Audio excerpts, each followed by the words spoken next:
আমি যুবতী হয়ে গেছি, কিন্তু বাড়ির লোক আমার বিয়ে দিচ্ছিল না। তাই আমি লুকিয়ে একটা ভিখারিকে বিয়ে করে নেই। প্রতিদিন সেই ভিক্ষা করার বাহানায় বাড়িতে এসে আমাকে অনেক টাকা দিয়ে যেত।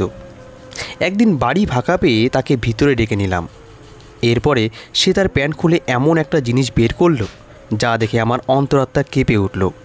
কেননা আমার নাম ঝুমা, আমার বয়স 25 বছর হয়ে গেছে। কিন্তু আমার মা কোনো মতেই আমার বিয়ে দিতে চাইতো না। বাড়িতে আমরা মা আর আমি থাকতাম। আমি চাকরি করতাম, তাই আমার মা বলতো যে যদি তোর বিয়ে দিয়ে দেই তাহলে এই সংসার চলবে কিভাবে। এদিকে আমার বয়স দিন দিন বেড়েই যাচ্ছে। বয়সের ছাপ আমার মুখে পরিষ্কার ফুটে উঠেছে। তাই আমি তাকে বললাম যে আমি বিয়ের পরেও তোমাকে টাকা পাঠাতে থাকবো। কিন্তু আমার মা এই কথার পরিপ্রেক্ষিতে বলতো, তুই খুব নির্লজ্জ। তোর মতো নির্লজ্জ মেয়ে যদি স্বামী পেয়ে যায় তাহলে তুই তার সাথে এমন মিশে যাবি যে মায়ের দিকে ফিরেও দেখবি না। জানি না তিনি আমার মধ্যে কী নির্লজ্জতা দেখেছিলেন। বিয়ে করা তো সমস্ত মানুষেরই অধিকার। এই কারণে ভগবান সবাইকে জোড়াতেই সৃষ্টি করেছেন, সেটা কোনো পশু পাখি হোক বা মানুষই হোক। যাদের বিয়ে হয় না তাদের জীবনের কোনো মূল্যই নেই। আমার মা নিজেও তো বিয়ে করেছিলেন। আমার মা আমার বিয়ে এই কারণে দিচ্ছিল না যে আমি নির্লজ্জ ছিলাম, বরং আমার দোষ এটাই ছিল যে আমি এই বাড়িতে টাকা ইনকাম করে আনতাম। কিন্তু এখন এই ভুলটাকে আমি শুধরাতেও পারবো না। এই কারণে আমার মা স্বার্থপরের মতো আমাকে বিয়ে দিতে চান না। কিন্তু আমাকেও একটা কিছু করতে হতো, কেননা আমিও একজন মানুষ। আমার হৃদয়েও অনুভূতি ছিল। বিয়ের ভাবনা আমার উপরে প্রভাব বিস্তার করছিল, বিশেষ করে রাতের সময়। আমার বয়সী যত মেয়ে ছিল তাদের সবার বিয়ে হয়ে গেছে, বরং তাদের তো 1-2 বাচ্চাও হয়ে গেছে। আর এদিকে আমি এখনও সেরকমই বসে আছি। আমি ওদের কাছেও যেতাম না, কারণ ওদের কাছে গেলে ওরা নিজেদের বিবাহিত জীবনের এমন এমন গল্প আর কথা শোনাতো যে আমার হৃদয়ে আরও বেশি কষ্ট অনুভব হতো। আমার মা সবসময় বলতো যে তোর বাবাও ছেড়ে চলে গেছে, কিন্তু তিনি আজ অবধি এটা বলেননি সে আমাদেরকে ছেড়ে কেন গেছিল। কোনো না কোনো ব্যাপার তো অবশ্যই ছিল। আমার মা খুব একটা সুন্দরী ছিলেন না, তাই আমার মনে হতো যে আমার বাবা হয়তো অন্য কোনো মহিলার জন্য আমার মাকে ছেড়ে গেছেন। আমিও আমার মায়ের মতো খুব একটা সুন্দরী ছিলাম না। একদিন বাড়িতে একলা বসেছিলাম, বাড়িতে কেউ ছিল না। তখন হঠাৎ দরজার ঠকঠক আওয়াজ হলো। আমি নিজের ঘরে বসেছিলাম। আমার মা আমাকে বলেছিলেন যে তিনি পাড়ার এক কাকিমার বাড়িতে যাচ্ছেন। এটা একটা অদ্ভুত ব্যাপার যে পাড়ার অনেক মহিলার সাথেই তার বন্ধুত্ব ছিল। কখনো এর বাড়িতে গিয়ে আড্ডা মারত, তো কখনো ওর বাড়িতে। দুজন মানুষ যদি বাড়িতে থাকে তাহলে তারা নিজেদের মধ্যে কত আর কথা বলতে পারে। এই কারণেই আমার মা পাড়ায় বেরিয়ে যেত, কিন্তু তিনি আমাকে কোথাও যেতে দিতেন না। কেননা একদিন আমি আমার এক বন্ধুর বাড়িতে গেছিলাম। তখন সেই বান্ধবী ওর নিজের ভাইয়ের জন্য আমার সম্বন্ধ চাইল। সেই দিনের পর থেকে আমার মা আমাকে কোথাও যেতে দিতেন না। আর এখন তো আমিও যেতে চাইতাম না, কেননা যখনই যেতাম লোক সবার আগে আমার বিয়ের প্রশ্ন করত। মা বলে গেছিল উনুনে দুধ বসানো আছে, সেটা দেখিস। কিন্তু আমি ভুলে গেছিলাম, তাই সেদিকে দেখিনি। যখন দরজায় ঠকঠক আওয়াজ হলো তখন দেখলাম যে দুধ উতলে গেছে। তাড়াতাড়ি করে দুধ নামাতে গেলে আমার হাত জ্বলে যায়, আর গরম দুধ পায়ের উপরে পড়লে আমি সঙ্গে সঙ্গে চিৎকার করে উঠলাম। সেই সময় দরজায় যে ঠকঠক করছিল সে আমার চিৎকার শুনে দৌড়ে ভিতরে চলে এলো। আমি খুব বাজেভাবে চিৎকার করছিলাম। হয়তো সে ভেবেছিল যে আমি কোনো বিপদে আছি। এই কারণে সে সোজা ভিতরে চলে এসেছিল আর আমাকে সাহায্য করার জন্য আমার দিকে এগিয়ে এলো। আমার পায়ে খুব যন্ত্রণা হচ্ছিল। আমার সেই সময় কারো সাহায্যের দরকার ছিল। আমি দাঁড়াতেও পারছিলাম না। সে আমাকে উঠিয়ে ঘরের মধ্যে নিয়ে এলো। এরপরে আমার পায়ের উপরে ঠান্ডা জল ঢালতে লাগলো, যেটাতে আমি খুব আরাম পাচ্ছিলাম।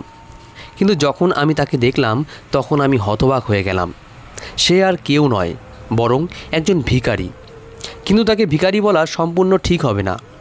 ওর চোখের মুখের গঠন খুবই ভালো, ওর হাইটও খুবই ভালো, শুধু গায়ের রং কিছুটা কালো, আর যে কাপড় পরেছিল সেটা নোংরা। যদি এর হাত মুখ ভালোভাবে ধোয়া যায় আর ভালো কাপড় পরানো যায় তাহলে একে কোনো হিরের থেকে কম মনে হবে না।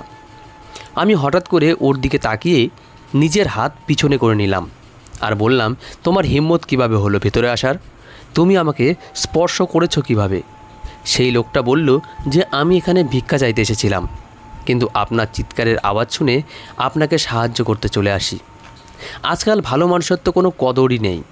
যাই হোক, যদি আপনার খারাপ লেগে থাকে তাহলে আমাকে ক্ষমা করে দিন।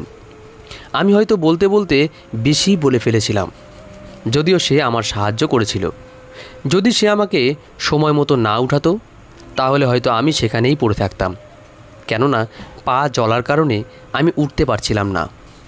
আমি তাকে বললাম, আমি রেগে গেছিলাম, আমাকে ক্ষমা করো। এরপরে আমি তাকে জিজ্ঞেস করলাম, তুমি ভিক্ষা করে কেন বেড়াও? সে বলতে লাগলো, 2 দিন থেকে কিছুই খায়নি, আমার খুব খিদে পেয়েছে তাই। আমি বললাম, ঠিক আছে, তুমি এখানেই বসো, আমি তোমার জন্য খাবার নিয়ে আসছি। আমি একটা প্যাকেটে 2টো রুটি আর কিছুটা সবজি তাকে দিয়ে দিলাম। সে আমাকে অনেক আশীর্বাদ দিল আর বলল, যেদিন থেকে ফকির হয়েছি সেদিন থেকে আজ অবধি এত সুন্দরভাবে কেউই আমার সাথে কথা বলেনি।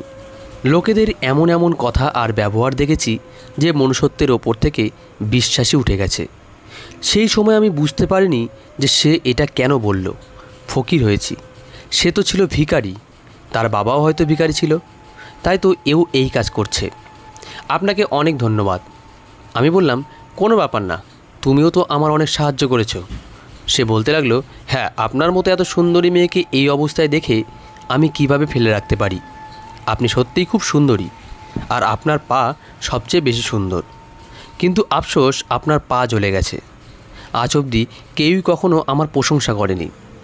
যখন কম বয়সে ছিলাম তখন কিছু লোক আমার দিকে দেখত, কিন্তু কেউই আমার পায়ের প্রশংসা করেনি।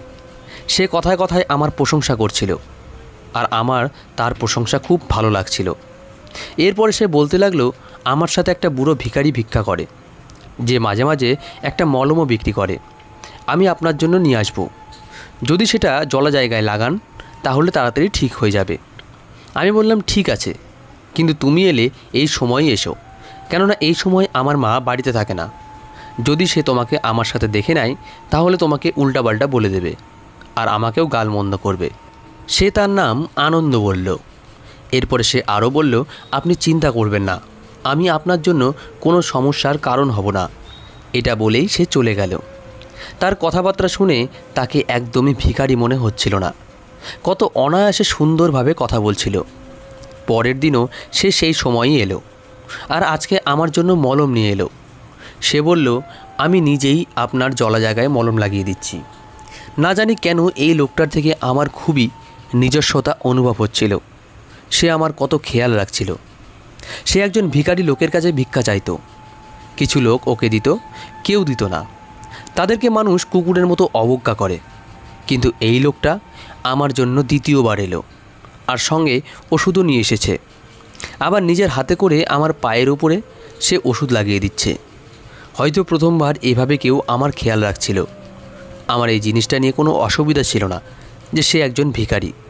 মানুষের মনুষ্যত্বই সব। আনন্দের সাথে আমার সামান্য কিছু কথাবার্তা হয়েছিল। আমি আজকে ওকে খাবার খাওয়ালাম, বরং আমি আমার ভাগের খাবার ওকে দিয়ে দিয়েছি, কিন্তু এই কথাটা ওকে বলিনি। এখন ও প্রতিদিনই আমার কাছে আসতে লাগলো, আর আমাদের মধ্যে বন্ধুত্ব হয়ে গেল। ছেলে মেয়ে কি বন্ধু হতে পারে না?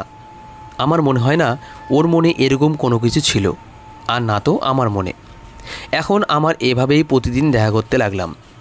ও এসে যেত, আমি ওর জন্য আগে থেকেই খাবার বের করে রেখে দিতাম আর ওকে খেতে দিতাম।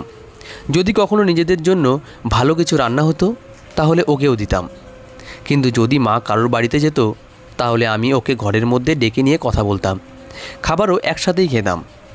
আমি ওকে আমার বাবার পুরনো কিছু কাপড় দিয়েছিলাম আর বলেছিলাম পরিষ্কার পরিচ্ছন্ন হয়ে ভালো কাপড় পরে থাকবে। সে বলল, যদি আমি সেজেগুজে থাকি তাহলে আমাকে ভিক্ষা দেবে কে? আমি বললাম, এটা কেমন কথা? তোমার কি মনে হয় লোকজন তোমাকে নোংরা থাকার জন্য ভিক্ষা দেয়? এই কথাটার ওপরে আমরা দুজনেই হাসতে লাগলাম। কখনো কখনো কথা বলতে বলতে ওর মুখ থেকে এমন এমন জিনিসের কথা বেরিয়ে আসতো যে আমি হতবাক হয়ে যেতাম। আমি বলতাম, তুমি এত সব জিনিসের ব্যাপারে কিভাবে জানো? তখন ও বলতো, আমি তো সারাদিনই ঘুরতে থাকি, কখনো কখনো বসে থাকা লোকেদের কথা শুনতে থাকি, এই কারণে আমি অনেক কিছুই জানি।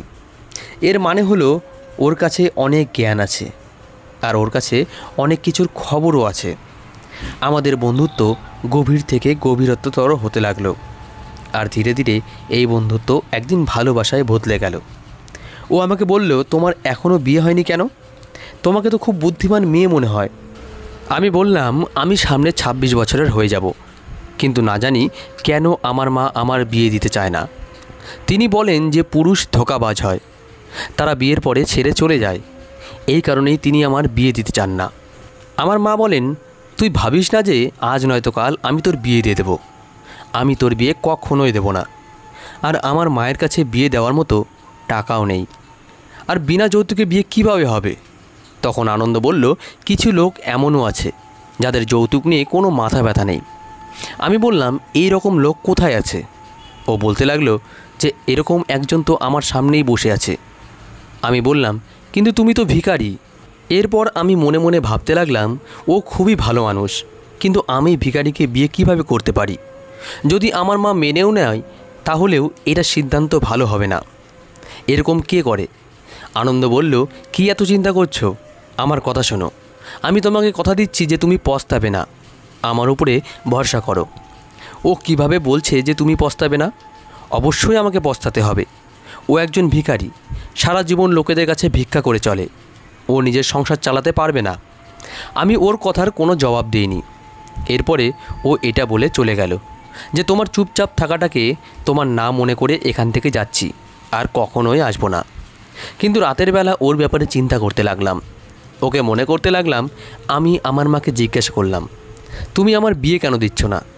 তখন মা বলতে লাগলেন, আমি তোর বিয়ে কখনোই দেব না। তুই নিজের চাকরির দিকে ধ্যান দে। এত কষ্ট করে নিজের গায়ে রক্ত জল করে তোকে এই কারণে মানুষ করিনি যে অন্য কেউ তোকে নিয়ে যাবে।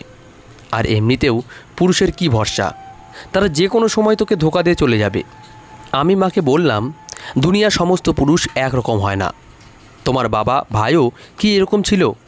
তুমি কি তোমার বাবা ভাইকেও এরকম মনে করো যে তারা ধোকাবাজ? তখন আমার মা বলতে লাগলো, হ্যাঁ, সমস্ত পুরুষ একই রকমই হয়। তুই এসব নিয়ে চিন্তা করা বন্ধ করে দে। তোর বিয়ে কখনোই হবে না। আমি আমার জীবনে তোর বিয়ে দেব না। যদি তোর বিয়ে করার এতই শখ থাকে তাহলে ভগবানের কাছে প্রার্থনা কর আমি যেন মরে যাই।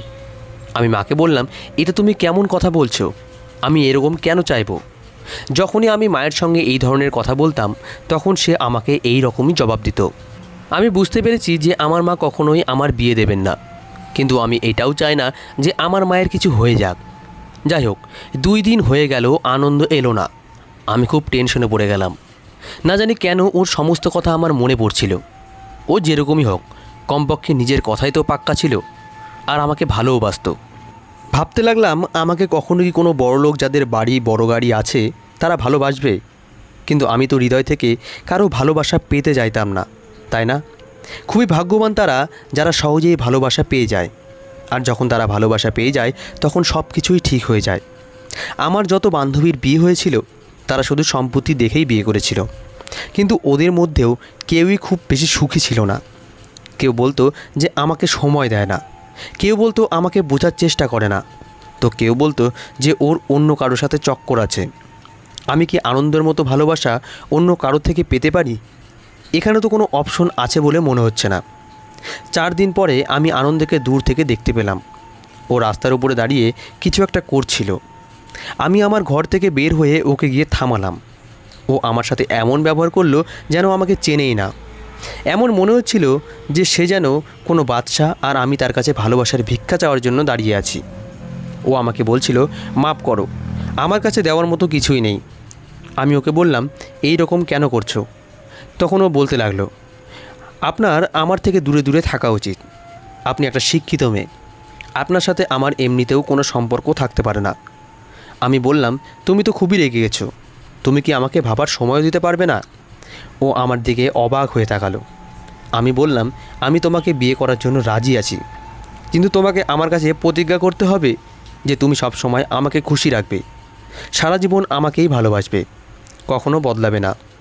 ও বলল, আমি কখনোই বদলাবো না, আমি তোমাকে সব সময় ভালোবাসবো, তোমাকে আমার খুব ভালো লাগে। এরপরে আমি আমার মাকে লুকিয়ে এই ভিখারির সাথে বিয়ে করে নিই।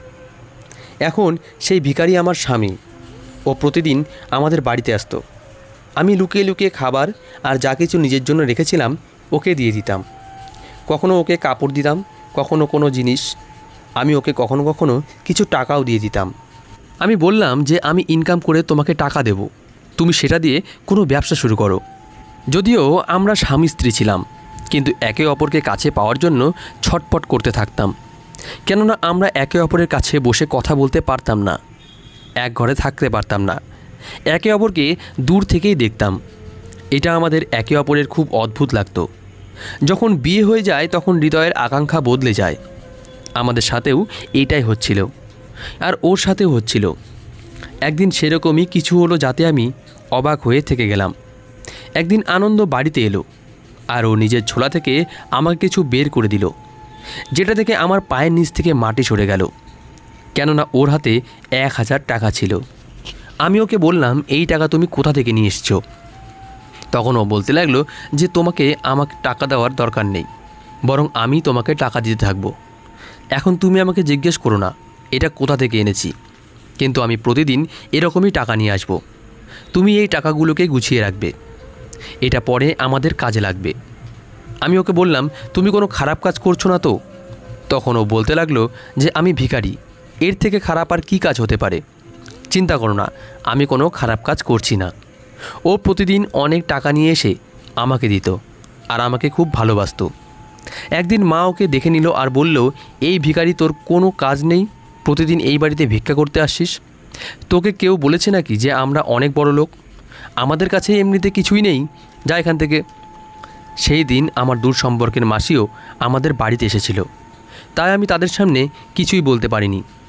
আনন্দ চুপচাপ চলে গেল।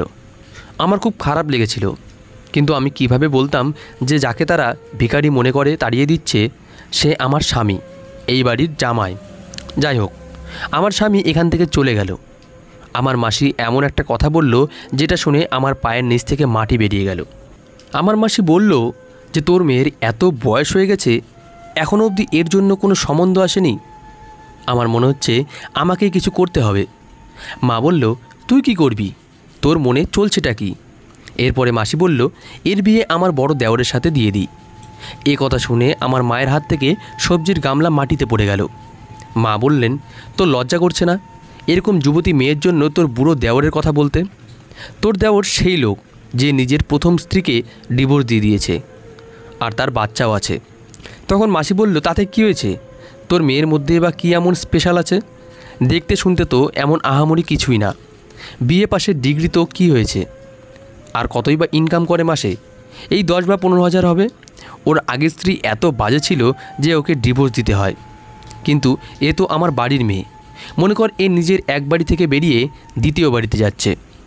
শ্বশুরবাড়ির তো কোনো ব্যাপারই থাকবে না, সেটাও তো ওর নিজেরই বাড়ি। আর ওই বাড়িতে আমি তো আছি, আমি ওর খুব খেয়াল রাখবো।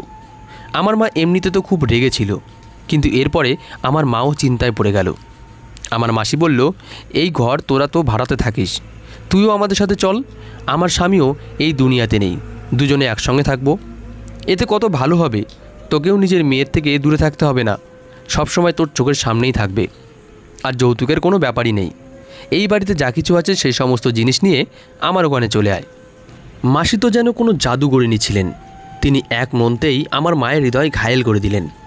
এতে আমার মাকেও একলা থাকতে হবে না, আর তাকে যৌতুকও দিতে হবে না। আমার মা খুব চিন্তায় পড়ে গেছিলেন। মাসি বুঝে গেছিলেন যে তীর ঠিক জায়গাতেই লেগেছে। সে নিজের অসভ্য আর বদমেজাজি দেওরের জন্য আমার সম্বন্ধ করতে চাইছেন, আর এটা হতেও যাচ্ছে। কিন্তু আমি এদেরকে কিভাবে বলতাম যে আমি তো আগে থেকেই বিবাহিত, আর বিয়ের পরে বিয়ে কিভাবে হতে পারে? আমার মাসি বাড়ি থেকে চলে গেলে আমি আমার মাকে বললাম যে আমি বিয়ে করব না। মা বললেন, আচ্ছা, আগে তো বিয়ের জন্য চিৎকার চেঁচামেচি জুড়ে বসে থাকতিস যে তাড়াতাড়ি আমার বিয়ে দিয়ে দাও, কিন্তু এখন যেমন এত ভালো সম্বন্ধ এসেছে আর সব কিছু আমাদের পছন্দ মতো হচ্ছে, আর যৌতুকও দিতে হবে না, তখন তুই বলছিস যে আমি বিয়ে করব না? আমি বললাম, হ্যাঁ, আমি কোনো মতেই বিয়ে করব না। আমাকে তুমি মেরে ফেললেও আমি বিয়ে করতে পারবো না। মা আমার দিকে হতবাক হয়ে তাকালেন আর চিন্তা করতে লাগলেন। তারপরে তিনি বললেন, তুই এটা কি বললি যে আমি বিয়ে করতে পারবো না? বিয়ে করতে পারবো না এ কথাটার মানেটা কি? আমি বললাম, ব্যাস, আমি এমনি বলে দিয়েছি। এখন আমি আনন্দকে এই কথাটা বলতে চাইতাম যে তাড়াতাড়ি করে একদিন পরিষ্কার পরিচ্ছন্ন হয়ে আমাদের বাড়িতে এসো। আমি আমার মাকে মিথ্যা বলে দেব যে এ সত্যিকারের ভিখারি না, যা হোক কিছু একটা করে নেব, কিন্তু তুমি আমাদের বাড়িতে এসে আমার সম্বন্ধে চাও। আজকে 7 দিন হয়ে গেল আনন্দের কোনো খোঁজ নেই। আমি খুব টেনশনে পড়ে গেছি। আমি বুঝতে পারছিলাম না যে আমি কি করব। ও কি আমাকে ধোকা দিয়ে চলে গেছে? কিন্তু এটা কেমন ধোকা? ও তো আমার কাছে ওর টাকা রেখে গেছে। না, ও আমাকে ধোকা দেয়নি, নিশ্চয়ই ওর সাথে কিছু একটা হয়েছে। আমার মনে বাজে বাজে চিন্তাভাবনা আসতে লাগলো। আমি বুঝতে পারছিলাম না যে আমি কি করব। একদিন আমি বাড়িতে একাই ছিলাম, মাও বাড়িতে ছিল না। তখন আনন্দ এসে গেল। আমি ওকে দেখেই হাউমা করে কান্না করতে শুরু করে দিলাম। আমি বললাম যে 7 দিন ধরে আমার জীবন এটা ভেবে বেরিয়ে আসছিল যে না জানি তোমার কি হয়েছে। কি হয়েছিল তোমার? ও বলতে লাগলো, আমি একদম ঠিক আছি, ব্যাস একটা সমস্যা হয়েছিল, তোমাকে পরে আরামসে বলবো। আনন্দকে দেখেই আমি ওর হাত ধরে ঘরের ভেতরে টেনে নিয়ে এলাম, কেননা আমার মা বাড়িতে ছিল না। আমি বললাম যে তোমাকে আমার একটা খুব জরুরি কথা বলার আছে, কিন্তু ও আমার কথাটা একদমই বুঝতে পারছিল না। ও বলল, হ্যাঁ, আমাকেও তোমাকে একটা জরুরি জিনিস দেখাতে হবে। বলেই ও নিজের ব্যাগের মধ্যে হাত ঢুকালো। ও নিশ্চয়ই সেখান থেকে টাকা বের করবে, কিন্তু আজকে আমার টাকার থেকেও বেশি কথা বলার প্রয়োজন। আমি বললাম, প্রথমে আমার কথা শোনো, আমি টাকা চাই না, এই টাকা তুমি নিজের কাছেই রাখো। একটা খুব খারাপ ব্যাপার হয়েছে, এখনই আমাদের সব কিছু সবাইকে বলতে হবে। কিন্তু ও আমার কথা শুনছিলই না। আর তারপরে ও এমন একটা জিনিস বের করলো যেটা দেখে আমার পায়ের নিচ থেকে মাটি বেরিয়ে গেল। আর আমি ওকে শুধু এই কথাটাই বলতে পারলাম যে তুমি আমাকে ডিভোর্স দিয়ে দাও। কেননা ও থলি থেকে একটা ছবি বের করে বলল যে এটা আমার বাবার ছবি, কিন্তু সেই ছবিটা আর কারো নয়, বরং আমার নিজের বাবার। এর মানে ও হলো আমার ভাই, আর আমি ওকে বিয়ে করে ফেলেছি। আমার দ্বারা অনেক বড় পাপ হয়ে গেছে। এখন এর একটাই সমাধান যে ও আমাকে ডিভোর্স দিয়ে দিক। যখন আমি ডিভোর্সের কথা বললাম তখন ও হতবাক হয়ে গেল আর বলতে লাগলো, এটা তুমি কেমন কথা বলছো? তখন আমি চিৎকার করে বললাম, ইনি আমার বাবা আর আমি তারই সন্তান। আমার হৃদয়ে ধুকধুক আমি নিজেই শুনতে পাচ্ছিলাম। আমার শরীর কাঁপছিল। আনন্দের অবস্থাও সেরকমই হয়ে গেছিল। আমরা একে অপরের ভাই বোন। আমি খুব বাজেভাবে কান্না করছিলাম।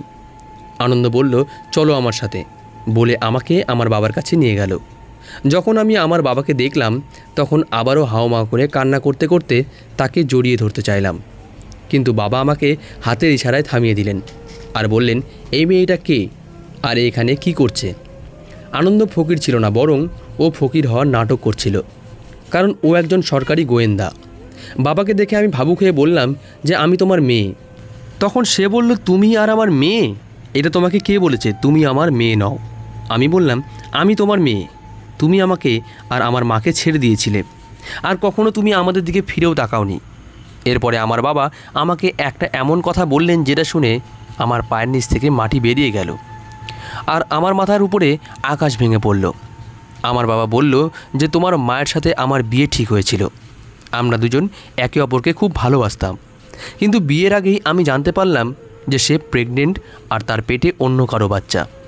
সে অন্য কারোর সাথে চক্কর চালাচ্ছিল আর আমাকে ধোকা দিয়েছিল। এই কারণেই আমি কখনোই ওকে বিয়ে করিনি, বরং ওকে বলে দিয়েছিলাম যে তুমি নিজের রাস্তায় হাঁটো আর আমি নিজের রাস্তায় যাচ্ছি। তুমি অবশ্যই তার মেয়ে, কিন্তু আমি তোমার বাবা নই। এরপরে আমি বিয়ে করি, আর এটা আমার ছেলে, এর নাম আনন্দ। ও আমাকে বলেছিল যে ও কোনো মেয়েকে ভালোবেসে ফেলেছে আর তাকে বিয়ে করে নিয়েছে। যদি সেই মেয়ে তুমি হও তাহলে আমি কখনোই তোমাকে বৌমা রূপে মেনে নেব না, কেননা যেরকম মা তেমনই মেয়ে হয়, তুমিও তোমার মায়ের মতোই করবে। আমি তো এখনও হতভম্ব অবস্থাতেই ছিলাম। আনন্দ বলল, এরকম কিছুই না, আমি এই মেয়েকে ভালোবাসি। ওর বাবা বলল, যে মেয়ে ফকিরকে বিয়ে করতে পারে সে তাহলে কালকে কি না করতে পারে। আমার স্বামী বলল, তুমি এই ব্যাপারটা অন্যভাবে দেখছো।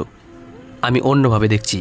এই মেয়েটা একজন ফকিরকে বিয়ে করেছে, এর মানে হলো যে ওর সম্পত্তির কোনো লোভ নেই। তুমি যদি ওকে স্বীকার করে না নাও তাহলে আমি বাড়ি ছেড়ে চলে যাব। এরপরে বাবা ছেলের মধ্যে ঝগড়া শুরু হয়ে গেল আর আমি নিজের দুঃখে বসে রইলাম।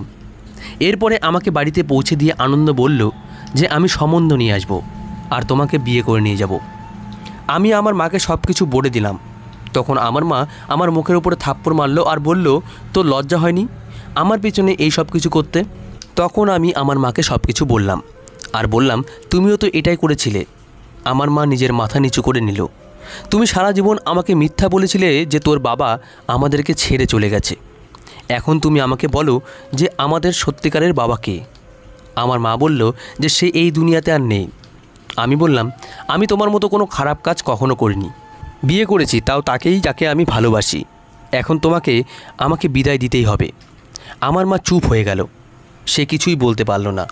কিন্তু আমি আমার মাকে ছেড়ে যেতেও চাইতাম না, আর এই বাড়িতে থাকতেই পারতাম না, যেখানে মায়ের আগের প্রেমিক থাকতো। বুঝতে পারছিলাম না যে আমি কি করব। এখানে আনন্দ আমার সমস্ত সমস্যা দূর করে দিল। সে বলল, আমরা আলাদা থাকবো, কেননা আমার আরও দুটো ভাই আছে। আর বাবা কোনো মতেই মানতে চাইছেন না। তাই আমি চাই না তোমার জীবন তাদের কটু কথা শুনতে শুনতে কাটুক। তোমার মা আমাদের সাথে থাকতে পারে। এরপরে আনন্দ আমাকে আর আমার মাকে নিয়ে একটা আলাদা বাড়িতে উঠল। আমরা সেখানেই সবাই খুশি খুশি থাকতে লাগলাম। আনন্দ আজও আমার এই কথাটা নিয়ে খুব খুশি যে তুমি কিছু না দেখেই আমাকে বিয়ে করে নিয়েছিলে।